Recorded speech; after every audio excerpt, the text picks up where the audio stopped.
Ooh, what's up, YouTube? It's your boy, Walter. That was me doing air horn noises with my mouth. I am starting this episode with a little producer's note with a couple of announcements. Number one, this episode is going up on Olivia Clement's birthday. Yay! Everybody say yay! Happy birthday, Olivia! She's turning 13 today, the big 1-3, big girl. So happy birthday, Olivia. Shout out to her. She's great. Love doing this podcast with her. The other announcement is that if you are listening to this the week that this episode comes out, which is today's September 10th. So this Saturday, September 14th, you are invited to join us at the ARKAST Podcast Festival in Little Rock. Woo, exciting. It'll be at the Marriott Delta, what is it? I have this link pulled up. I'm so good at this. Delta Hotels, Little Rock West. The address for that is 201 South Shackelford Road in Little Rock. It is going to be an all-day event where there'll be all kinds of workshops and speakers. And if you buy a ticket, it also includes, I believe, lunch and dinner. And the coolest part about that is that you don't get to just hang out with us. If you come to the 11 o'clock Create workshop, me, Isaac, and Olivia will be doing a little panel / Q&A type thing where people can ask us about our process, and we'll talk about all of that. So if you want to see us talk, and then if you want to hang out with us, eat lunch with us, do whatever, please come join us. Tickets are available online. If you, I don't know if I can put a link to that on Spotify. If I can figure that out, I'll put that in the description. But to buy tickets for it, just look up ARKAST. That's ARKAST Podcast Festival. Again, it's this Saturday. So see y'all there. Woo!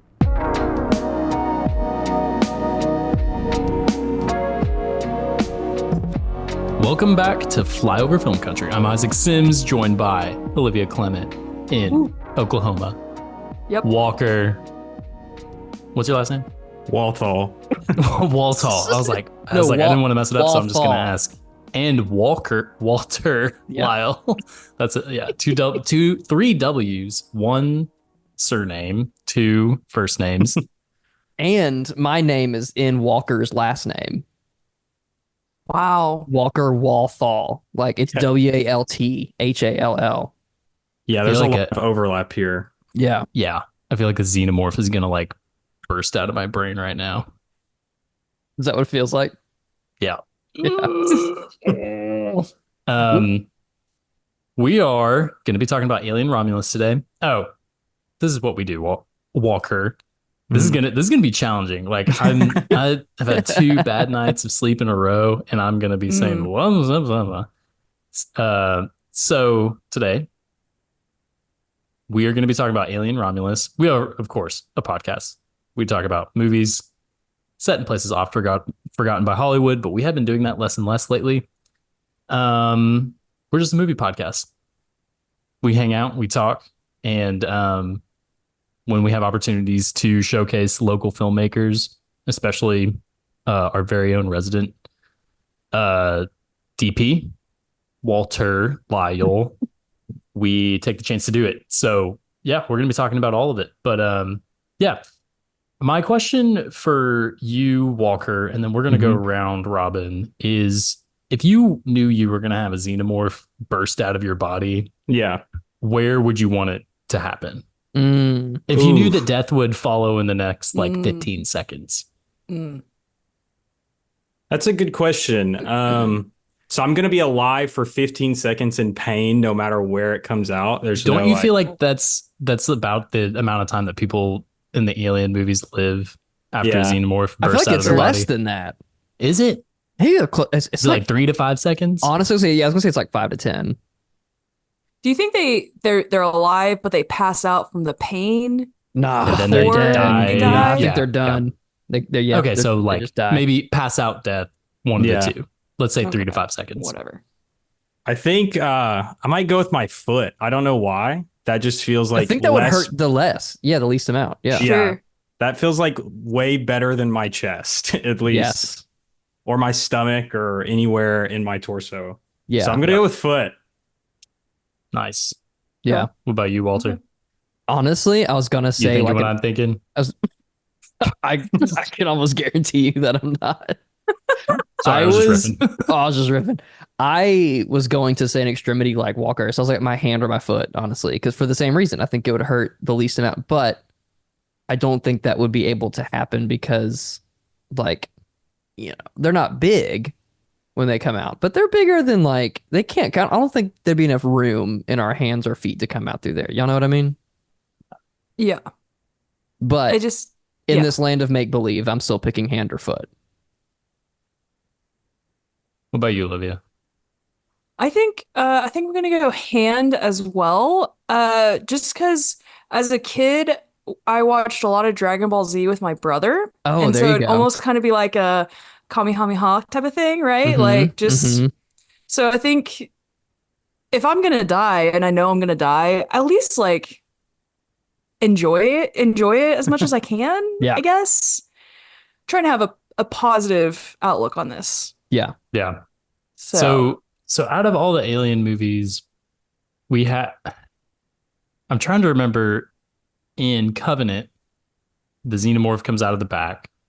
In Mhm. Romulus, it comes out of her chest, like the Mhm. upper right, I think upper left.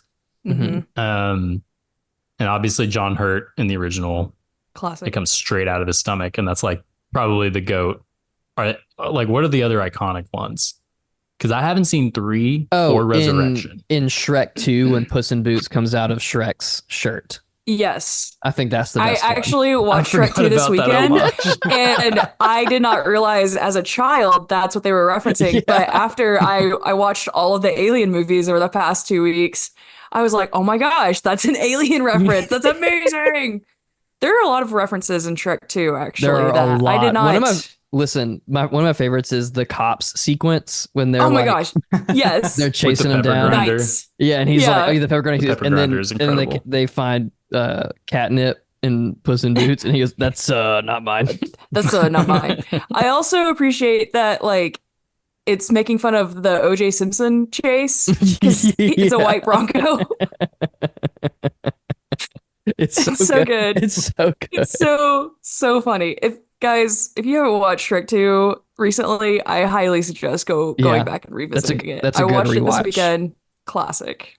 Yeah. I might get in a lot of trouble for sharing this story, but my wife said that she used the Shrek 2 soundtrack to hype herself up when she would go to like football games at school, because that movie came out when we were like, I don't know how old you are, Walker. I think Yeah. Walter and Olivia and I are all the same age, and I guess that movie came out when we were like in 2004. 6th grade or 7th grade. Oh, so 4th grade. So like, Yeah. or no, so she would do it. She would listen to it in 5th and 6th grade, Yeah. because it was That's like one of the few amazing. CDs she had. But she'd be like, "Won't you take me to Funky Town?" And she's like, very pale, red hair, and you can imagine how like Yeah. you look in 6th grade, and so she's probably gonna hate me for Blasting sharing that, Funky but- Town. Here's Walker, the deal. oh, go ahead. I love that Jess and I both had that soundtrack on CD. I feel such a kindred spirit with Jess for many reasons. Obviously, because we're both redheads, but for that's another reason why I'm just like, Jess is the best. Yeah. Yeah, Anyway, when you see her next, you can be like, Shrek 2 soundtrack rocks, Shrek 2 right? soundtrack? Question mark? Just Yeah. text So her. Walker, how old are you? I'm 24. My birthday was last month, so I'm like a little confused. But yeah, 24. I Sure. was almost at 23, but So what year were you? What year is that then that you were Oh, born? I thought you said you were confused about like our oh no. sense of humor. No. You're like, No, what's no, no, Shrek no. 2? Shrek 2? I've never heard of that. What is that? These boomers. So I what was year born- were you born? 99. Okay, Also, so you were what's you your were social security 5. number You're and Blood your type. mom's Baby. maiden name? blood type 2. I need that. Yeah, I need that too. Yeah, Walker, you were only 5 when Shrek 2 came out. Yeah. Wow.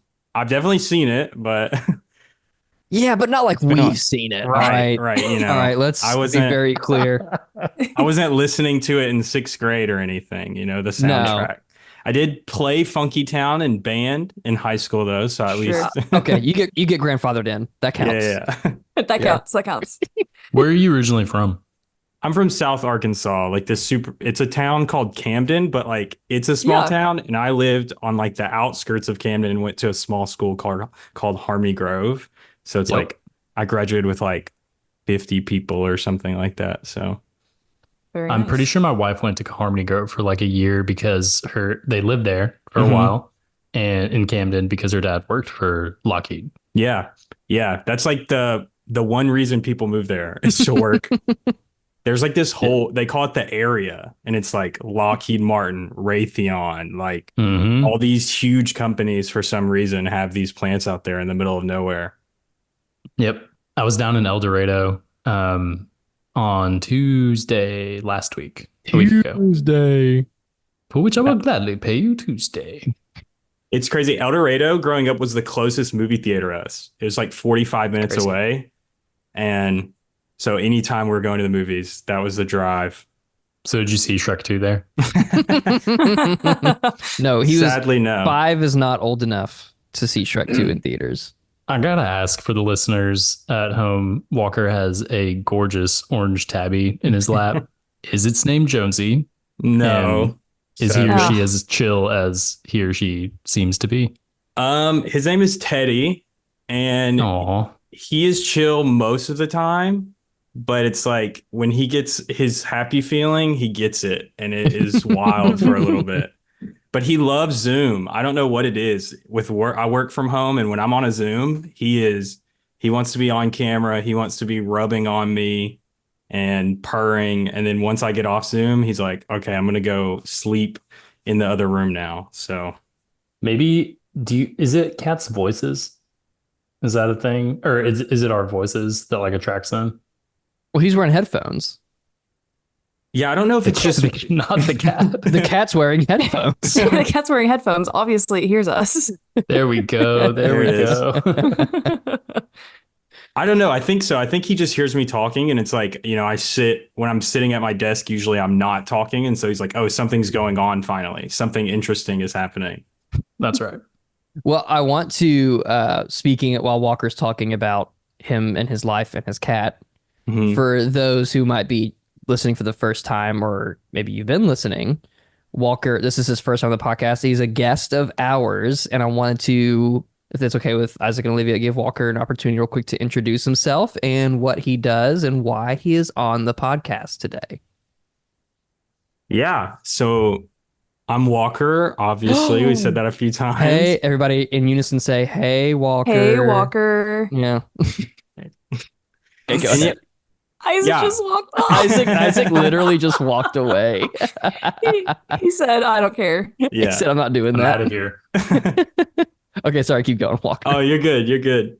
Yeah. So I'm a filmmaker in Arkansas. Walter and I just worked on and just showed for the first time in public our 48-hour film.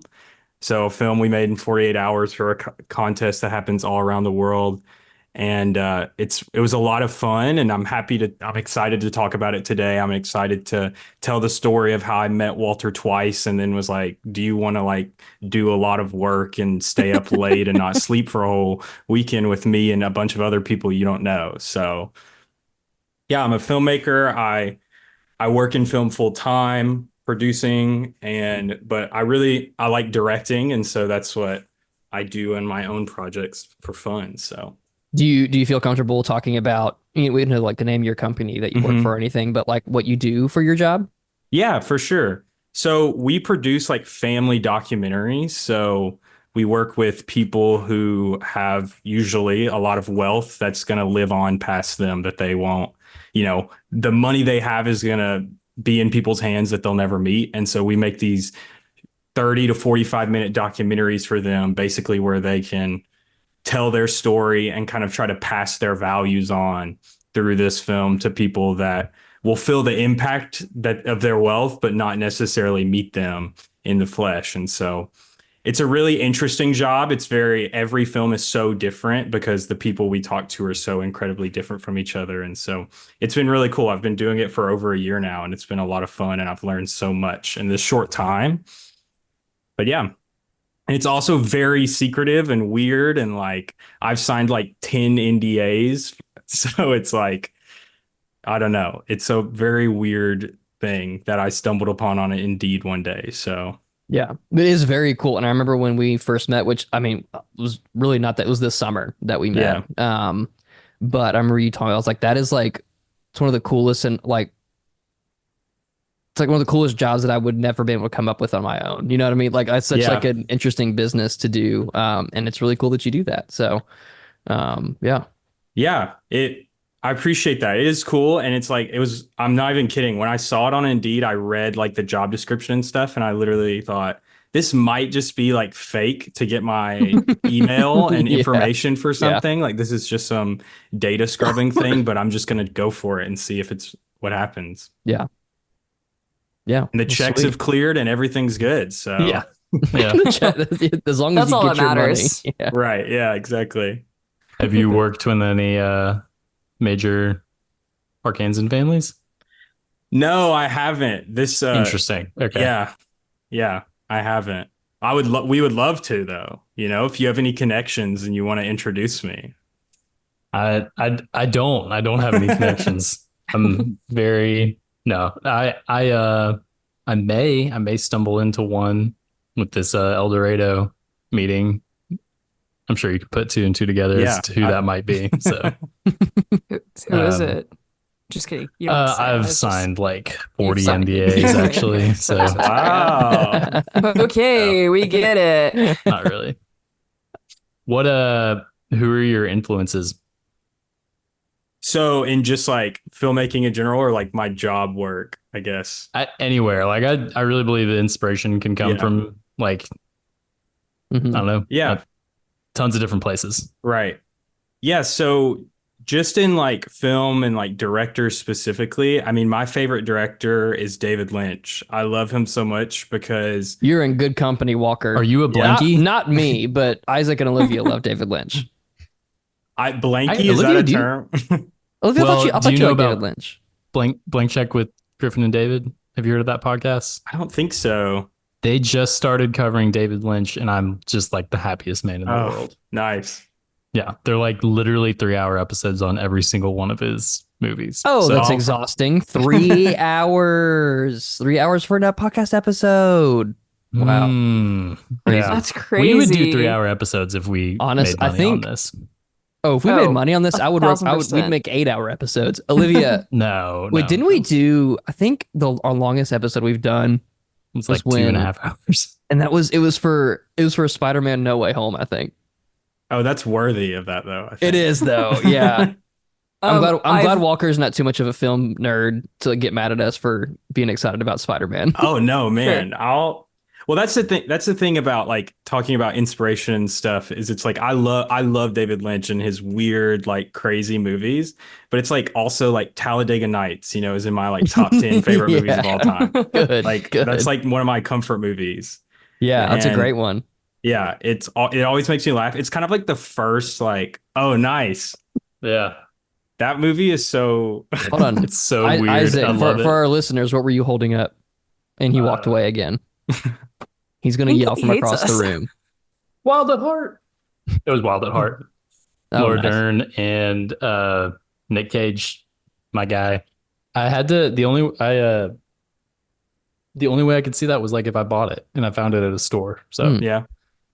anyway. Yeah, I had to rent I got Lost Highway from the library here. Same. That's- Oh my god. What in the world? This is crazy. Yeah. Oh my gosh, are you guys the Dang. same person? My hair kind of looked like Walker's Before you as cut of it. Monday last week. Right? Yeah. Wow. Wait, You Olivia, guys are. I tried to Yeah. ask you earlier, but I had everybody talking over me. Do you like David Lynch? I thought that you did. I've never seen a single David Lynch I movie. thought I you like looked did. it up. I looked it up actually just now to see. I was like, I don't know if I've seen any of his movies. And I I haven't. thought we had talked about on an episode that you were going to watch all of his stuff. Or No, am I? Isaac just held up. Isaac Blue just keeps Velvet. showing. Yeah. DVDs. Just We get it. He collects physical I think those media. are the It's like- two. it's I think like- those are the two that It's I have like of when his. you go to you go to somebody's house and they have a little boy and he just starts showing you all of his toys. What Isaac is That's doing what right Isaac is now. doing. Yeah. Yeah. Except instead of Here's a like Lego space station. oh, no, that's lit. I'm about to say instead of Legos, it's movies, and then Here's he pulls out Spider-Ham Legos. driving a car. It's all Legos. Spider car. The only cool thing I have on my desk, I have a Ghostbusters like vintage. Oh, Dude, Oh, nice. that's cool. You have to like twist it up. What does it do after that? His head will spin around, Nice. Oh. but it like nice. gets stuck backwards and it's weird. That's cool. I think so. The coffee shop that I go to here in Little Rock is right near my daughter's day school in our neighborhood, and I become friends with the owner, and Mhm. he has, I think, that one, and then like a bunch of other action figures from that line, like on the counter. Yeah, I've seen it there. My brother lives right beside That there Neverwhere. too. Yeah, yeah, Dang. Wait, so your brother Zach, or do you have Yeah. another brother? yeah. Zach. Yeah, he lives like a 5-minute walk from Neverwhere. That's sick. That's awesome. Yeah, Well, did his house almost get hit by the tornado last year? it did. Yeah, he didn't live there at that time, but yeah, they're still like having repairs and stuff from it. That's crazy. Wow. Hey, Walker and I have a lot of connections. Right. Yeah. This is crazy. yeah. Well, do we want to talk? Well, I want to talk about Alien Romulus, but I'm glad that Walker's on this episode because he and I were talking about it before I saw it because I told him I was going to go see it, and then the night he saw it, he texted me and was like, "Dude, Alien Romulus is beautiful." Like that was like the word used to describe it. Olivia, have you seen it? Yes, I did go see it. Great. Love it. I would love to talk about this movie if that's okay with y'all. Great. And we can make it I quick. got 'cause like 40 I do, more Blu-rays. I'm not done Please. showing y'all. We'll do a separate episode. He's standing up again. He's about to go pick up another Blu-ray. Let's see what it is. Hold on. Is the Andrew Garfield? Oh, nice. That's There you- cool. Steelbook? Is that a steelbook? Uh-huh. Wow. When he's got money. Seven Samurai. Isaac, sit down. Criterion. Okay. When he's a cinephile. Ooh. Okay, I'm done. You know what's so funny is I don't own a single DVD. I own zero Yeah, because you physical pirate media. everything. No, I don't. I never said that I did. All I said was I did not watch Deadpool So you're gonna and kill the Wolverine president. in theaters. So you're gonna kill. I wasn't recording. Okay, Alien Romulus, a movie. Real quick, I need to say something else too. Walker, if you're unfamiliar, Mm-hmm. the through line of this podcast is that I do genuinely love movies, and I've never seen any movies. Yeah. Okay. Isaac and Olivia are the letterbox nerds. They're the real film buffs. I am the guy who loves a great movie and loves to make movies, but I don't want to watch them. Yeah. But so this is why this is such a big deal. Between this episode and the last episode we put out, I saw 2 movies that I have never seen before in this 2-week span, and one of those was in theaters. Wow. That's all, and Wow. I'm very proud of myself for that. And you know what? They're very similar movies, like very much like in the same vein. It was Alien Romulus and The Holdovers, both Very much. incredibly Same. similar. Yeah. Was Longlegs within the last like 3 or 4 episodes that we did too? Yes, but that was like a month and a half ago. No, we haven't recorded that much recently. I can't remember. Okay, let's test. I Let's did see that in test. theaters though. I feel like I have been shutting out Olivia completely. Typical man. Typical man. Sorry. That's but another I through gotta- line of this podcast. Yeah, it's the 2 guys just like talking over Right. Olivia. So, Yeah. It's but I gotta ask one more question. Walker, do you think Walter could make it through a David Lynch movie? That's a great question. You know, it's funny because the first time I met Walter, we're talking, we both like work in video and stuff. And I asked him what his favorite movies were. And he's like, yeah, I really don't watch anything. And I was so shocked. I don't think anyone that works in video had never given me that answer before, but I loved it. I don't know, maybe Mulholland Drive. That's kind of like the one that I think because it's a lot of people think it's his best movie. And it's Look probably that like up. the most accessible one that isn't just totally crazy all the time. So I think you could make it through that one, Walter. You know what I feel But like I if could watch? I feel okay, yes, I do feel like I could watch this movie. I also feel like I could watch, and I know it's not a movie, but I feel like I could watch Twin Peaks. I think both. I've told you and Olivia before. Both of y'all would love Twin Peaks. Yeah. Twin Peaks is great. It's so funny. Even if David Lynch didn't really work on season 2 and there's all this lore behind that, but Yeah. I'm rewatching The Return now, and it's yeah, just like blowing my mind how good it is. it's so Go ahead. Yeah. I was gonna say it's so The Return is so awesome because one of the reasons I love David Lynch so much is because the dude is just unapologetically himself, will Hmm. do whatever to make whatever he wants. And I think The Return is an example of how sometimes that can be a good and a bad thing. Like that there's, like 10 or 15 minutes of just like this avant-garde it, exploration of a Yeah. nuclear explosion is like Yeah. pretty insane to do. But it's And cool. how it was connected to like the birth of evil in Twin Peaks. It's Right. like, that's so crazy. Yeah. Um, Man, me and Walker, we could just like go off into the Black Lodge and have our own David Lynch podcast, but we're here to talk about Alien. So Yeah. I'm recentering the Nostromo here for us. Thank you. I want to Olivia. say, oh, No. you're right. I Olivia. shouldn't say. Olivia should say. I love it. Olivia, Isaac. you saw this like 2 weeks before Walter and I did. You like Oh, saw it did you opening really? weekend. Yes, it came out like 2 weeks ago. Right? Yeah. Okay. Yeah, because I think we were supposed to record it earlier than we did. But, who cares? We're here and that's all that matters. It's our podcast. We can do what we want. Exactly. Exactly. Exactly. Exactly. Yeah, I had a little family emergency come up the day I was supposed to see it. So 2 weeks later, Walter and I saw it. What was the vibe like in your screening, Olivia? It felt like everyone was on edge and we couldn't breathe. So it was so stressful.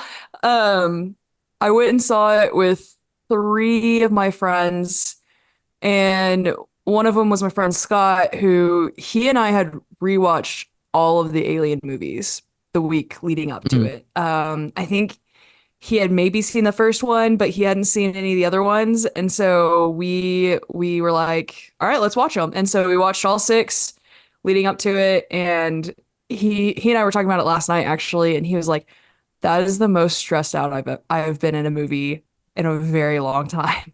It's so stressful. Anyway, what was the Yep. vibe for you guys? Well, I was going to say, Walker, have you seen all of the Alien movies? I haven't seen 3, and then I didn't see you mentioned it earlier, the one that came out like Resurrection. yeah, I haven't seen that Yeah. one.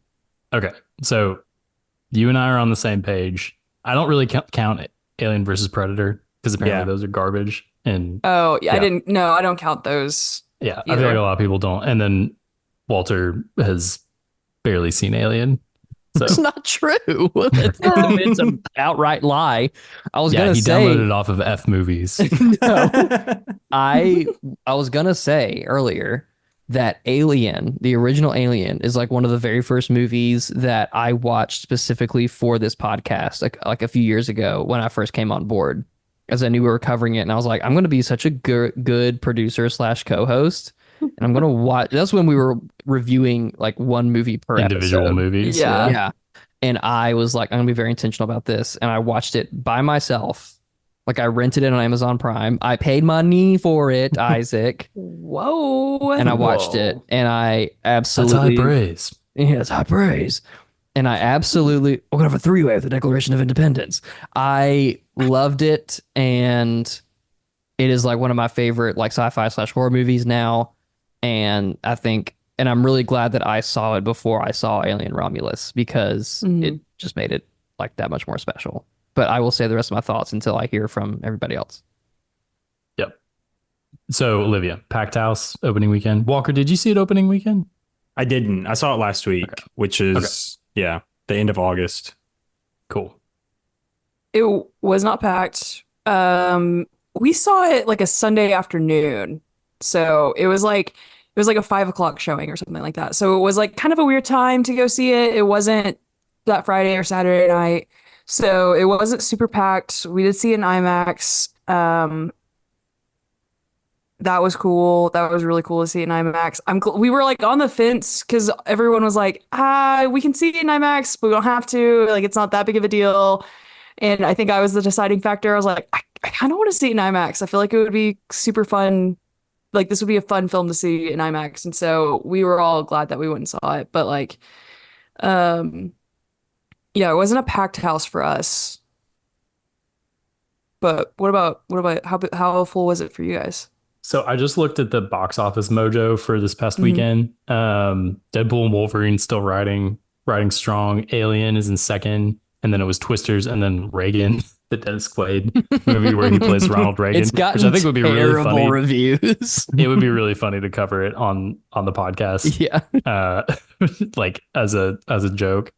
But Twisters came out like almost 2 months ago, Mm-hmm. and it's in third place domestic, and then Alien came out 2 weeks ago, and it's still doing really strong. Like, has been very, very profitable. And Walter and Walker, I want to hear about your experience, Mhm. but mine Walter's screening was pretty full. It was like awesome. And it was like like on a 70% It full. was like a Thursday night too. Yeah. Yeah. No, it was a Friday Wow. It was night. a Friday night. Yeah, you're right. Yeah. Because it was Uh, before the premiere of Squatter. mm-hmm. Yeah. Yeah. Yeah, that's true. Right. Yeah. The name of Walter and Walker's short film. Which we will get to. Uh, yes, Isaac and I saw it together. Had a really good time. I was also incredibly stressed the whole time, but since I started, I mean, I've been working with photography and videography for a better part of a decade now, but since I started, and trying to phrase this, I've always taken it seriously, but in the past couple years is when I'm like, okay, I get this is my career. Like, I've always done it on the Mhm. side on like marketing jobs or like, communications type jobs. But now I'm like, for the past couple years, I have been working in video production specifically. Um, and so it's made me just watch. I've talked about this on the podcast before, but it's made me watch movies and TV shows just differently. I'm paying a lot more attention to cinematography because that's what I work in. Like I'm a cinematographer. I would not call myself a filmmaker necessarily.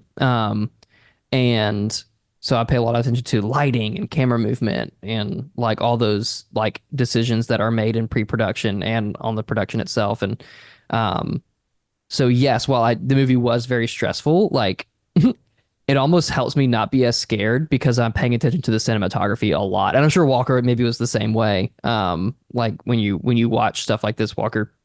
But I'm paying so much attention to that kind of thing that I'm like, yeah, this is scary and like this is really cool, but like, man, that lighting, how'd they do that lighting? How'd they do the camera like that? Like, We've had people in our Walter and I used to be part of a movie crew that would watch movies every Thursday night when I lived in Conway, and then Mhm. someone else lived in Conway and they moved. Jordan. Yeah. And every time Walter would come, there'd be a scene in the movie, and if it was like obviously blue or obviously red, our friend Gabe would go, "Oh my gosh, look at the lighting!" And Walter would be like, "Shut up, Shut up, dude. Like, no, it's real. It's intentional. It means this. So anyway, well, how do you, Zach, do you kind of watch movies and shows like that? And like, did you experience that while watching Alien Romulus, or do you let yourself get like immersed as a viewer and then like analyze it later as a filmmaker? Like, what's your viewing process like? Yeah, I try to go on the ride that the movie wants to take me on. That's I a good for way to put sure it. try to like let them guide me, and then usually after kind of like look back, and obviously I can't go into the super specifics because I can't see it again until I'm not going to the movies again to see it, even though I liked it a lot. But yeah, I try to look back. So while I'm there, like in the theater, I always try to go on the ride, try to just not think about it. but it was beautiful. I mean, it's hard not to recognize like how Mhm. beautifully shot that movie was, especially like the scenes in the beginning when they're whatever planet they were on. I really loved like all those scenes and the lighting. Whoever gaffed it did a great job Mhm. of this planet that doesn't see sunlight at all. You Yeah. know, I thought it was really interesting.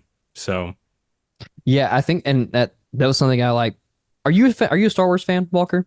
yeah, for sure. Okay. I mean, I've probably got some controversial takes about the newest trilogy like everyone else, but Sure, sure. We all do. And we've talked about Star Wars extensively in certain episodes of this podcast, but I remember while they were, I think it was like, yeah, we like all the sequences and everything of them in the mining colony, and then I think it was like as they were powering up the ship to go up to the space station, right? Mhm. And everything was like, it is sci-fi, right? But everything still feels very analog, and it's like dirty and grimy.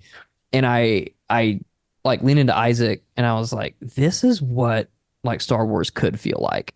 Like, and, Yeah. and it would be Yeah. all the better for it. Like if it like, Mhm. because it feels so lived in. Like it feels Mhm. like what it would be like if people actually like lived in space and like in mining colonies or on a planet that doesn't see the sun. Like so anyway, I just it just made me even more disillusioned with with like big franchises like Star Wars and stuff. So yeah, they did that really, really well. The set dressing and like you said, the lighting and the gaffing and everything was pretty incredible. Are Well, you and a horror? also, Go ahead, Olivia. what I was gonna say to kind of tag on to what Walter was saying. What also is cool about the set design and costume design and everything is like, while this movie came out almost 50 years later, it feels very much like it could have been filmed in 79. Mhm. Like It it would feels very much, yeah, like, yeah. because like with Star Wars, I mean, since we're going to compare it, like, since we're doing that right now in this Mhm. moment, like the first one came out in 79 too. When did the first one come out? I'll look it up. 79. 79. Okay, that's Okay, I what was gonna look it up. I already knew it. It was Walter, will you 1979. please confirm it? You can 1979. log off, It, Walter. it was 70. I'm out. It was 79 though. You were right. But we're getting stuff like the Alkalite, and we talked about this when we talked about the Alkalite, was that it did not feel like it was in the same universe at all. It Mhm. didn't feel grimy, it didn't feel lived in, it didn't any of that. And so I think it's actually probably really hard. I would imagine it's really hard to like create that kind of continuity over decades, from the first film to the newest one, where it still feels very analog, very lived in, very grimy, very like old school technology that they had available in 1979 that we've far advanced past that. So I don't know. I think it's really cool. It is shot really well. And so Mhm. anyway, that's all I wanted to say. Isaac, what were you gonna say?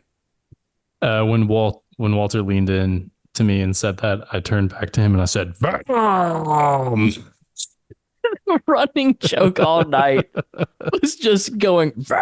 we we were talking on the way to the somehow Venom came up and then we started No. It's not some. No. It's not somehow Venom came up. somehow It's I got in the don't know car. how. It's I got in Isaac. Isaac picked me up at my house, and I got in Isaac's car, and the first thing he says is, "That's how it came up." All right, let's be very clear. Somehow it came up. I have no I don't idea. remember. We're all looking for the guy who did this. Somehow And then Palpatine Isaac. returned. Yeah, Somehow Palpatine. Walter got in the car and I immediately started talking about Venom. Let there be carnage. I mean, it was immediate. It's all Isaac's thinking about, really. So I don't know if like I was a little stressed out by Romulus, but I got to the point, especially when you get into the I kind of saw the third act begin with the anti-grav Mhm. anti-grav moment because it's so like boom, and then you're kind of like, oh, okay, this is cool. I haven't seen this before in one of these Mhm, movies. mhm. Mhm. And I don't know if it was from then on or from before, whenever Isabella Merced's character, who's pregnant, when you realize like, oh, something bad is gonna happen to this chick when she's getting Mhm. like tossed around and thrown around. Um, but when the Irish dude who like Walter and I could not understand anything he We was Oh needed saying. no. subtitles for It was him. like the No. SNL sketch Yeah. with Bill Yeah. Hader where he's like, "Go say I told him and he said they," and she's like, "What are you saying?" It really was like that. When he got killed with the acid blood, I was Uh-huh. like, Oh "That yeah. is cool." We had not Yeah. seen that before. From then on, I was just kind of grinning the whole time, like a sicko. like, yes, this is Yes. awesome. Yes. Yeah, that was like I did get the movie did a really good job at pulling me out of my cinematographer brain and like all the lighting, the camera movement, because there were so many moments where I was like, damn, that was sick. That was so cool. Like the yes, the anti-grav like acidic blood scene was that definitely pulled me out of my brain because that was very cool. Um the scene where they were having to be really quiet and sneak past like all like the face huggers that were in the Mhm. hallway, Yeah. and then they like the girl was like on the radio being loud, and then what's the actor's name, David Johnson, the synth, he turns around and he just says run. I'm like, yes, that's a cliche really tropey moment, but I am in. Like, that was so cool. So there were just a lot of moments like that that were, yeah, that definitely I think Walker, you phrased it really well. Just like you're just along for the ride, like that. You just let it Mhm. take you on that Mhm. ride, and I did let it do that several times. Another moment was like at the end. Real quick. My dad, I can't go a few episodes without mentioning one of my parents. My dad mentioned to me because he loves the original Alien, and he has not seen Romulus yet, because he doesn't know what to see it with. Sorry, Dad. He he was like, I'll listen to like the first like few minutes of your podcast, and then like I'll have to turn it off because I'm like, well, I want to watch that movie eventually, and they're spoiling it for me. So sorry, but we're spoiling it at the end, like uh the face off with the what are they calling him? The really tall, the offspring is what they're calling him. But like the xenomorph human hybrid that was played by a real 7'7" guy. Uh, that whole sequence was just incredible. And I think one of the most beautiful shots of the film is when she is in the spacesuit and she drops through the cargo hold, and Mhm. she's like Yeah. almost touching the asteroid field, like in space, and she thinks she killed it. And then it's like one of the few jump scares. There's not a lot of jump scares in the movie, but it's like one of Mhm. the few ones, and it's done so well. And that like I was along for the ride when that happened. Yeah. Like, yeah, very, very cool. There's just so many cool moments like that throughout the whole movie that like I need to give myself time to forget how stressed out it made me before I watch it again, but I do plan on watching it again. Mhm. Walker, was the offspring spoiled for you on social media? No, I like Okay. am I'll be honest, I'm not like crazy like avoiding spoilers all the time, only for like very specific shit. Like I was avoiding spoilers for House of the Dragon like nobody's business. Like I was scrolling on TikTok so fast and stuff. But Yeah. usually it's not that big a deal to me, but no, I didn't see anything. I did see that that guy was playing him though, Hmm. and I've seen that guy. I love basketball too, so I've heard of that guy before, and Hmm. Yeah. I knew I was like, okay, I don't know what he's gonna look like, but it's gonna be so horrifying Yeah. and scary. Yeah. Yeah. And So it was. And it Yeah, was it was. his name's Robert Bobrowski. He's a is he Romanian. Romanian? I was about to say Polish. 7 foot tall. Like him and the makeup got fed to me on social media, and I was Same. really mad. And I was like, Yeah. well, I mean, like it's been 2 weeks. I should have gone to see it. Yeah. So, but that moment where she turns around and sees him was still, I was It like still my hit. heart stopped. Yeah. Yeah. Yeah. Olivia, how did you feel? I was gonna say this. I felt certain ways about the whole like pregnancy, like unholy abomination thing as a dad. And Olivia, you're not a mother, but you are a woman. I'm This is curious. true. You Yes. are, and I you am. might not have specific thoughts from that perspective on. And I guess maybe just about the whole movie in general. But I do feel like there was some commentary on that kind of stuff. Mhm. Like we talked about like a few years ago when we covered the original Alien. Well, it's like every the alien movie has right is like the kind of the the female psychosexual. lead. Yeah. So what were your thoughts about like one like Kaylee Spaney as a great, Mhm. in my opinion, a great wow, blanking on the term. Not final Final one. girl. Final girl, thank you. Mhm. And then like the whole like pregnancy thing. Like I want your perspective on those themes. So I really like Kaylee Spaney. She's had a Mhm. really great run Mhm. recently between this and She's on Civil fire. War. Yeah, and Priscilla. I mean, she's crushed it in everything I've seen her in.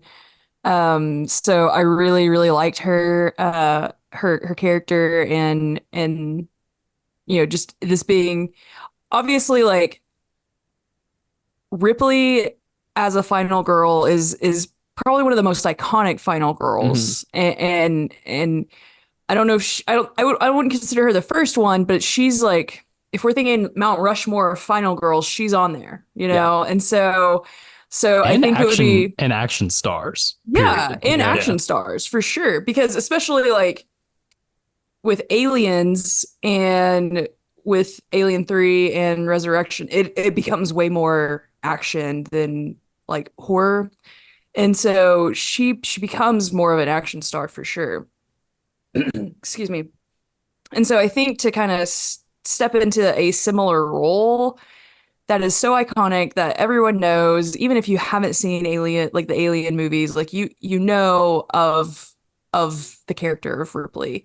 And so I think it would be super intimidating to do that, especially when you're really not that well known. Like if you're super like into movies and you know who Kaylee Spaney is, but like I don't know that many people who've actually seen Priscilla or Civil War. Mhm. And so unless they're like big movie buffs.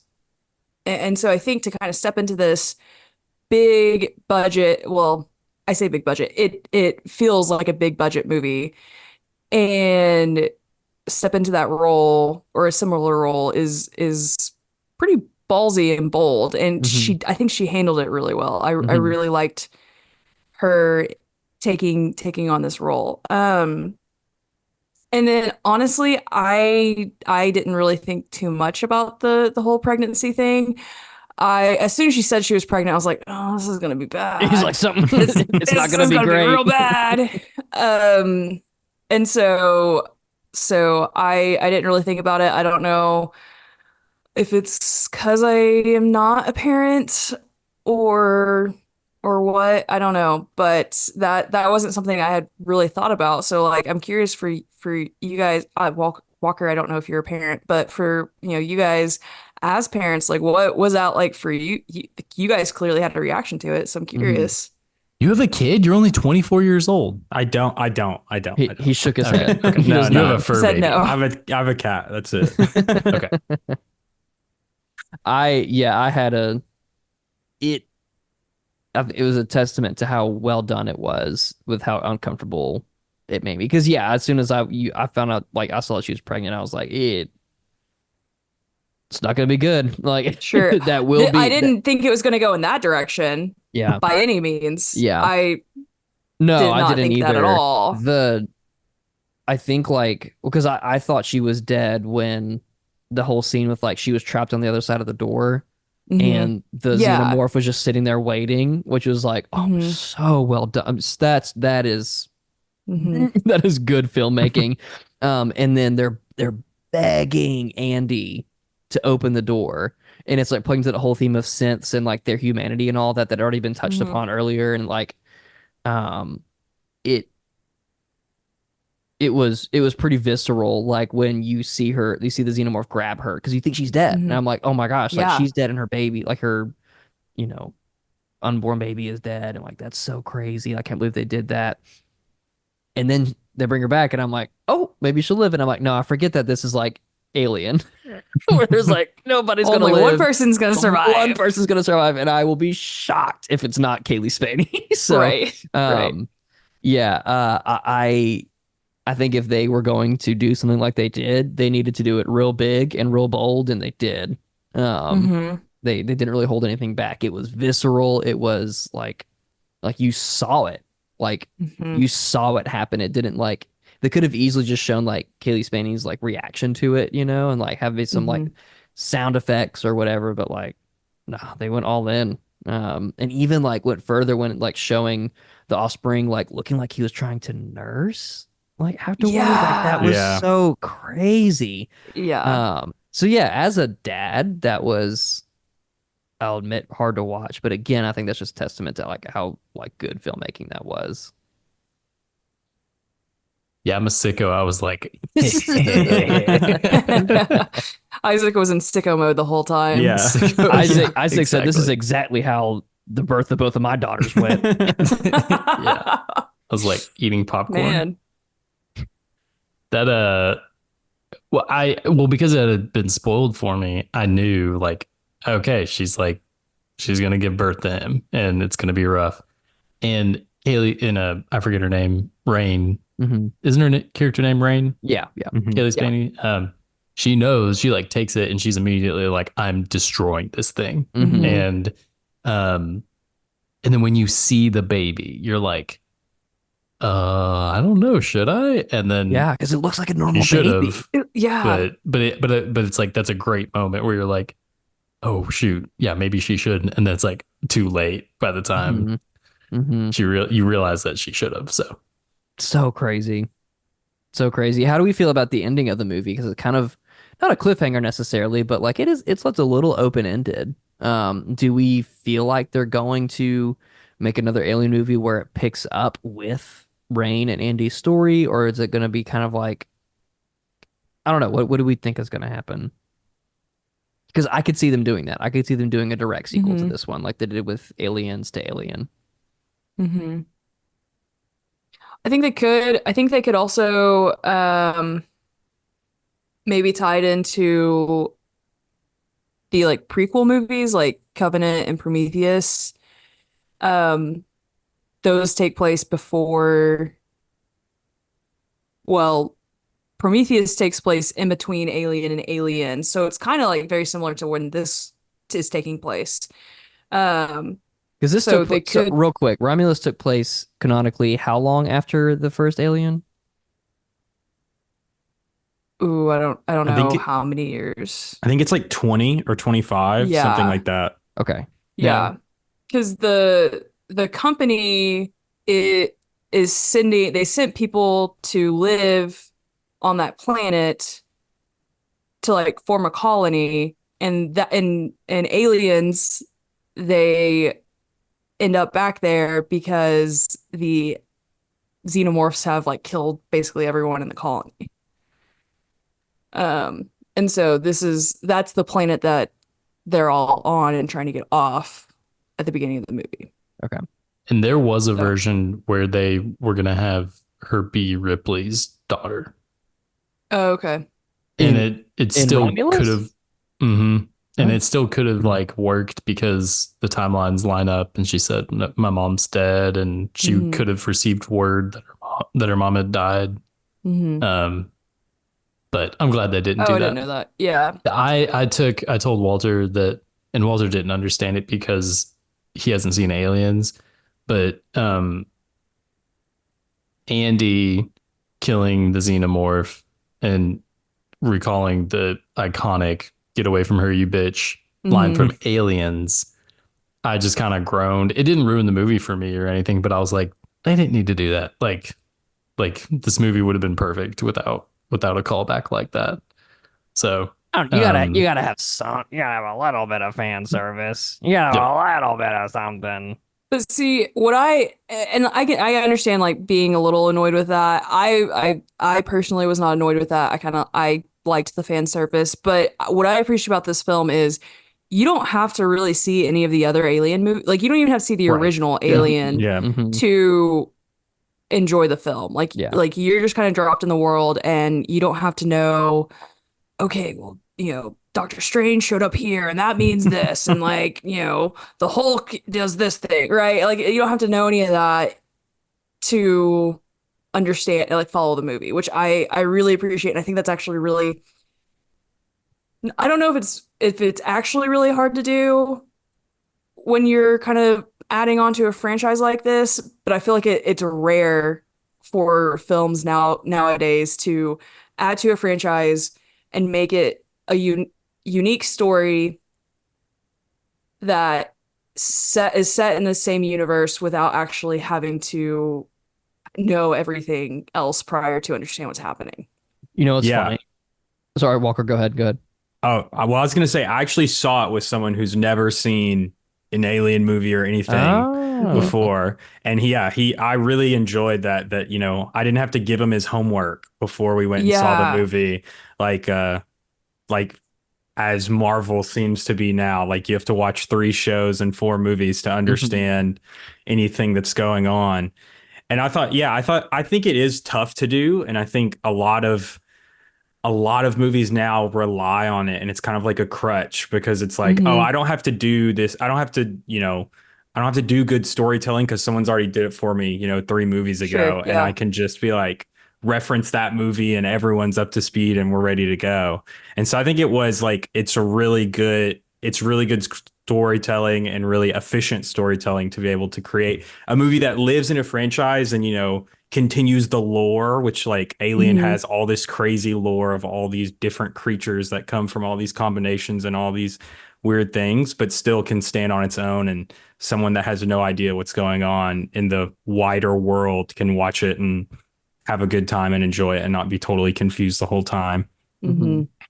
Yeah. Yeah.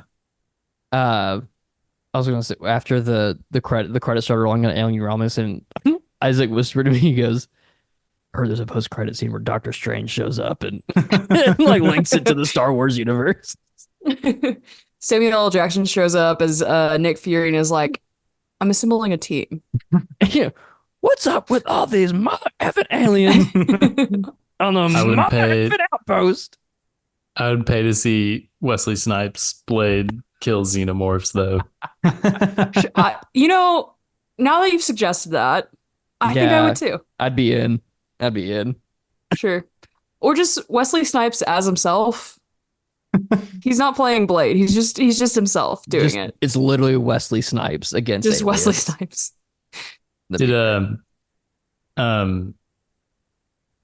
y'all know that when James Cameron went to pitch Aliens to Fox, he walked in and there was a whiteboard and he wrote Aliens, and he looked.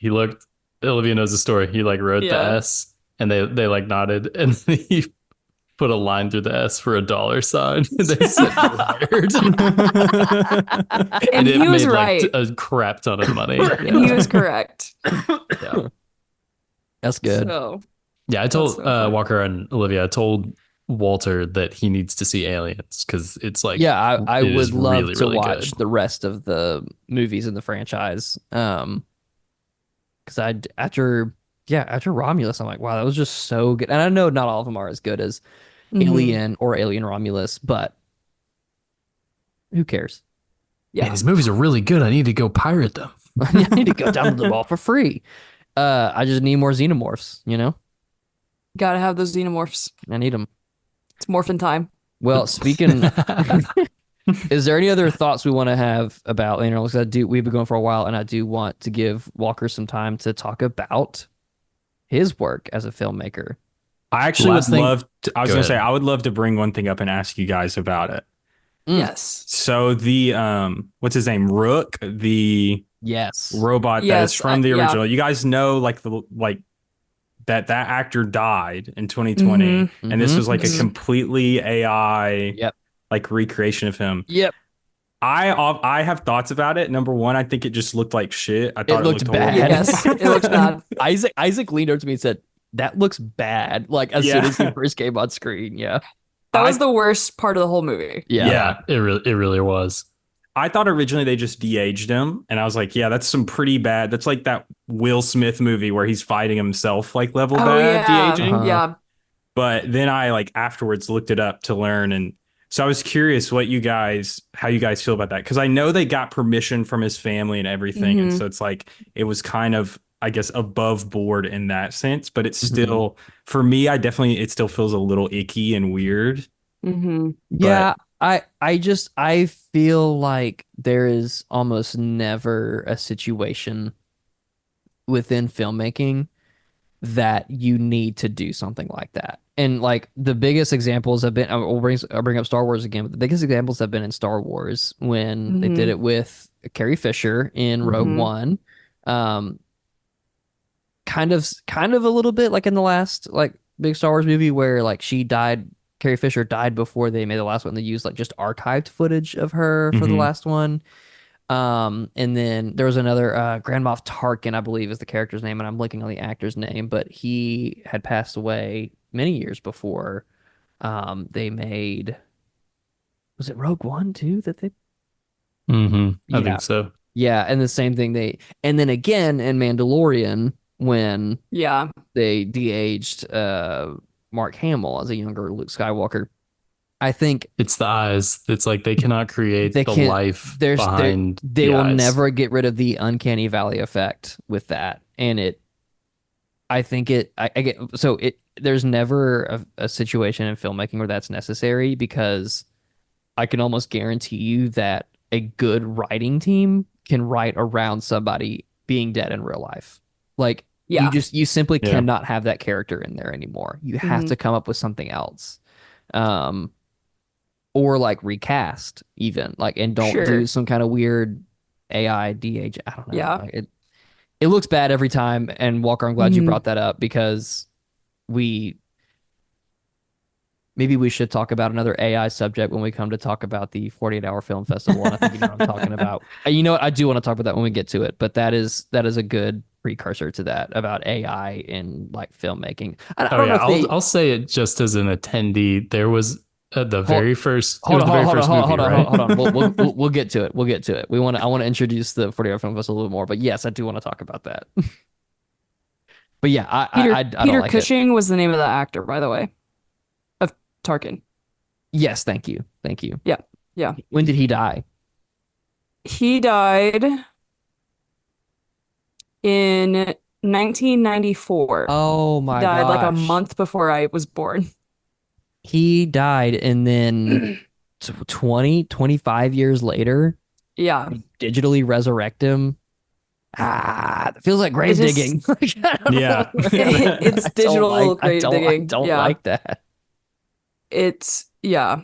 Recast or have a different character. I don't know. Yeah. That's my Well, because opinion. even with The Mandalorian, the actor that they had playing Luke Looked a lot like looked him. a lot like Mark Hamill. So why don't and we would all know. It's not like so whatever. Anyway, There was I'm a not gonna big get started push, on I a tangent. remember, for them to cast Sebastian Stan as a young Luke Skywalker, because and that would Sure. have worked. Like people would have loved it because he's a great actor, Yeah. and like he looks a lot like him. Like I don't know. I think people get scared though because like especially for a big franchise like Star Wars, they obviously for like the Solo movie is a good example of that because they recasted obviously Han Solo, uh, Billy D's character. What's his name? Come on. What's his name? What's his name? What's his name? What's his name? I just Oh, let him just get it. Let him get it. Let him okay. stew. All right. I hate y'all. I'm just gonna search Billy D. Williams and and hold on, we're almost there. He played. Oh my gosh, where Lando Calrissian. For what it's worth, I also couldn't remember his name. So Yeah, you were wow. trying to figure it out while I was also trying to figure it out. Anyway, the I was in a fugue actors. state thinking about David Lynch. Fair. Sure. I think like Billy D. Or gosh, Donald Glover did an amazing job as a young Lando Calrissian. Uh, I'm blanking on the actor's name who played young Han Solo. Don't do this to me. Don't do this to me. Alden Ehrenreich Okay. I'm gonna played say a my thing great. about AI because I will just go ahead and say it. Like at y'all's 48-hour short film festival, the very first film was completely created in Midjourney and other AI image Mhm. generation Hmm. softwares, and it was so jarring to me. Like I was in a bad mood after it finished. And then I was So able to laugh at it a little bit. yeah, But the difference is that like Alien Romulus, Rogue One, even like that episode of The Mandalorian where Mark Hamill shows up, um, those have like Disney level, and even like Alien is owned by Disney. Those have Disney level budgets and Disney Mhm. level production. But Alvarez is like, we're gonna do practical stuff. He put a ton of work into it, Mhm. and everything is just like analog, grimy, the things that y'all have described. And you get to Ian Holmes' resurrected AI face with the dead eyes behind it, and you're like, it sticks out like a sore thumb. Yeah. Mhm. Yeah. The short film at y'all's film festival, I was able to laugh at it afterwards because I was like, I think the person who made this, I would respect it if they made it as a joke, but they clearly did not make it as a joke. Mhm. So I was like, okay, it's okay for me to like be annoyed and kind of like angry about this because Yeah. like I take this stuff seriously, and I would just I would have a hard time like not, like if I don't know, if I like ran into them or something, I'd just Yeah. be like, There's I gotta be honest, man. Like I really like didn't vibe with that. that was kind of whack. Missed the mark here. Yeah. Yeah, exactly. There has been like I'm never gonna be that guy who like gatekeeps filmmaking or like any like creative processes in Sure. art or anything like that because like I don't if you don't adapt to new technologies and stuff like that, you will get left behind. And so I'm not going to say that AI has no place in the creation of art because I think it can. And I've used like ChatGPT to help come up with like script ideas. I've used like AI like image generation for like mood boarding or storyboarding. But never will it like I will never be able to use it in like the final like or like the creation of the art itself, Hmm. if that makes sense. And so like Mhm.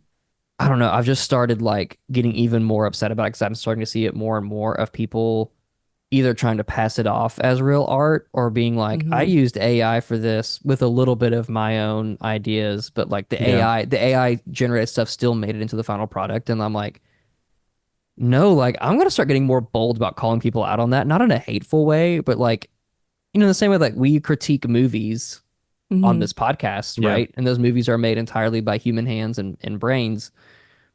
Uh, but like if you put some stupid like AI stuff that looks terrible in your art, I'm like it deserves to be called out in the same Yeah. public space that you presented it in.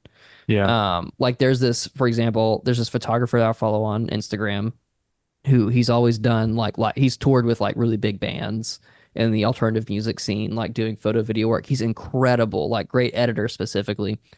And the other day he posted like a string of like it's like a carousel post on Instagram of completely AI generated like like realistic SpongeBob stuff. Like it was just kind of for fun, it seemed like, like Hmm. here's what's a real life Squidward would look like playing a clarinet. It's like a real squid but with a clarinet or whatever. And it's like, okay, whatever. And he put in the caption like this is made by Midjourney or whatever. But it was like all up next to it was on his official Instagram with next to all of his actual like photography and video work. And so I was like I got real bold. I commented on it and I said, "But you didn't make this." And I had like several people comment back and be like, "Yeah, I didn't like this either." Like, and there are other people commenting like, "Hey man," like calling him out like, I get what you were doing. I get that you're just like playing around and messing around, whatever, but like, and that's fine. But to post this on your main Instagram, like alongside your other like really good original creative work, like it's just not Mhm. it. Like this is Hmm. weird and it's disappointing to see. And his response to all of them was so like, well, I'm a futurist and I'm like I'm leaning into new technology. And I'm like, I was like, I gotta unfollow. I can't like I just don't want to see crap like that. Like Yeah. from like people that I whose work I used to respect. So I don't know. And so anyway, so going into this is now if it's okay with everybody, we'll transition into talking about the 48-hour film festival. Yes. Let's talk Yeah. about that. And I do want to I'll let Walker kind of lead the conversation here. Maybe we'll like, kind of interview him a little bit, but yes, the very first film that was shown at the film festival was one made entirely by AI, and it was bad. Let me be very clear about this. Like even like doesn't matter what your prompts are, doesn't matter like what the filmmaker's original vision was. The final product was dog shit. All right, like Yeah. it was bad, and like I don't think there was even any original voice acting in it at all. I think it was like all the dialogue was. I think it could have been written by AI, written by and performed by AI. I don't think there was any original work done by the filmmaker, and I could be wrong. I could be wrong, but there was nothing about that AI film that was good at all. And so for their sake, honestly, hope that they didn't do any original work because that speaks more about how bad they are at filmmaking. Um, we'll talk more about that in a minute, I guess. But let's go back. Let's go back to positivity. I want to, Yeah. yeah. So Walker, do you want to just give, I mean, we mentioned it at kind of the beginning of the episode, but kind of like a quick rundown of what the 48-hour film festival is and like Yeah. kind of what the parameters are and all that? Yeah, for sure. So the 48-hour film festival is a film festival. It's located in different cities, so around the world. So each city has like their own contest for the 48-hour film festival. So ours was Little Rock. So filmmakers from Little Rock and the surrounding area come together. You go to a meetup on Friday night. So you go, you draw a genre, you draw two genres actually. So we drew an envelope and it was dark comedy or dance film. So you pick one of those two genres or combine them. Can y'all guess which one we picked? Right. Dance, obviously. Yeah, obviously. Yeah. And Walter starred in it. It was amazing. Yeah, it was great. It was Step Up to Little Rock Right. Step Up to. too. Little Rock. Right. But yeah, so you get your genre and then they also give you a character. So they'll give you a character, their name, and their occupation that you have to put in your film. They give you a prop you have to use in there and then a line of dialogue. So if I remember right, I think our character's name was Posey Schumer, Mhm. had to be a rideshare driver. We had to use a ring and we had to say the line, "It's fine if you don't want to come." I'm gonna so- come. Donald Trump reference. Right. And real quick, just all the reason they have all those parameters is like those are, from what I understand, those are all safeguards to prevent teams from cheating and doing any kind of Mhm. like pre-production or actual production before the like that 48 hours. Yeah. Yeah, because the idea is that, you do. So obviously we did a little as much pre-production as we can beforehand. So like securing our crew, Mhm. getting kind of like a bank of actors. So we had 3 actors that we were like, we know we're going to use these people no matter what. And then we had 3 to 5 more that were kind of on standby, people that we were like, if can you like be available on Saturday in case we need you, depending on the script you write and stuff. We secured a location.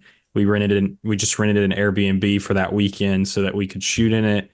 And so you can do stuff like that, but the writing, the shooting, and the editing all has to be within those 48 hours after that kickoff meeting. So you have till Sunday night. I think it was 7:30 for us Mhm. Sunday night to submit your film. And if it's late, then it's like you can't, they'll show it, but you can't win anything. Mhm. And so that's kind of the idea. So each city has a winner. The winners go to a film festival that kind of travels around. It's in Seattle this year, or it'll be in March next year. So that's kind of the idea. It was a lot of fun. I mean, Walter, I hope you agree that it was a Yeah. lot of fun, but it was a great time. This is my first year doing it. I went to the screening last year to kind of suss it out, to be honest, because I was like, if these people are going to be blowing me out of the water, I don't want to just do this just to feel horrible about myself afterwards. But I felt good enough. I was like, okay, I think we can put together a team and do this. Yeah, and so I'd never heard of the film festival at all until like earlier this summer when I happened to meet Walker at like a Bible study. It was like a men's Bible study, and like I got there like a few minutes late, of course, and the only open seat was next to this guy that I hadn't like I knew everybody else in that room except for Walker, and so I just like sat down next to him, and either you or someone else mentioned that you worked in like film production. I was like, oh, well, we got something in common. Like let's talk. And we just hit it off like really quickly, and then you told me about the film festival and that y'all still needed a DP and a gaffer, and maybe a couple other things. And I was like, well, I would love to to be a part of that. So that's how I got involved. It was pretty quick actually. You mentioned earlier, Walker, it was like literally hung out twice. Yeah. I was like, cool, sounds good. Yeah.